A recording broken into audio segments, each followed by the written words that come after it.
Hello बच्चों, आज हम पढ़ेंगे शब्दालंकार के भेद। इससे पहले हमने पढ़ा था शब्दालंकार की परिभाषा।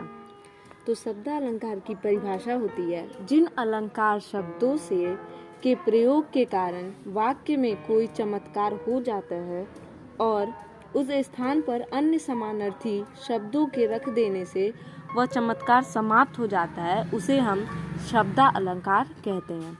अब हम पढ़ेंगे शब्दालंकार के भेद। शब्दालंकार के कितने भेद होते हैं और वो कौन कौन से होते हैं।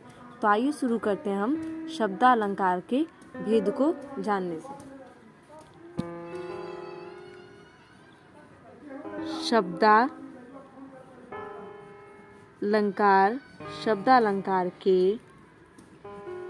शब्दालंकार के 3 भेद होते हैं।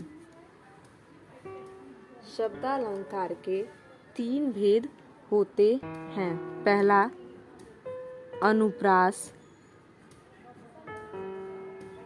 पहला है हमारा अनुप्रास, दूसरा है यमक, और तीसरा है श्लेष। शब्दालंकार के 3 भेद होते हैं, जिसमें से पहला है अनुप्रास, दूसरा है यमक और तीसरा है श्लेष। अब हम पढ़ेंगे अनुप्रास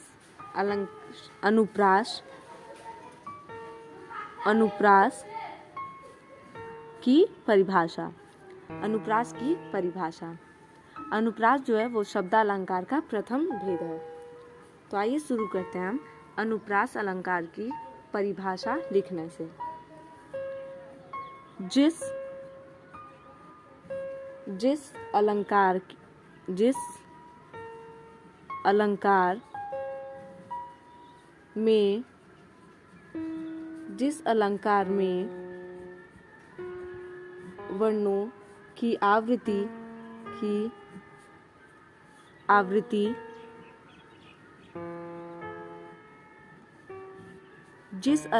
में वर्णों की आवृत्ति बार बार होती है,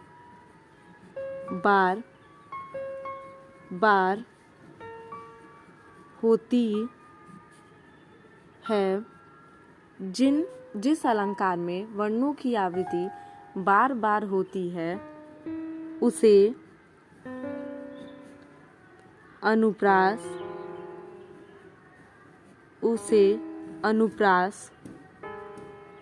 कहते हैं।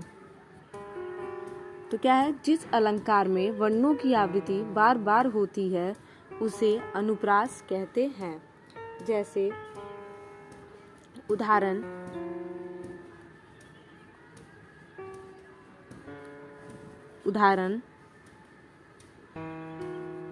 चारुचंद्र की चंचल किरणें। चारुचंद्र की चंचल किरणें खेल रही थीं जल थल में। खेल रही थीं जल थल में। चारुचंद्र की चंचल किरणें खेल रही थीं जल थल में। इसमें जो च है उस वर्ण की बार बार आवृत्ति यानी कि बार बार आया है, इसलिए हम इसे अनुप्रास अलंकार कहेंगे। जो इसमें च शब्द और ल शब्द है उसके कई बार आने की वजह से यानी कि कई बार प्रयोग करने की वजह से ये हमारा अनुप्रास अलंकार हुआ। जैसे चारुचंद्र की चंचल किरणें खेल रही थी जल थल में। तो हम अनुप्रास अलंकार कहते हैं जिस अलंकार में वर्णों की आवृत्ति बार बार होती है उसे हम अनुप्रास अलंकार कहते हैं। जैसे च, च, च, ल, ल, ल, ल।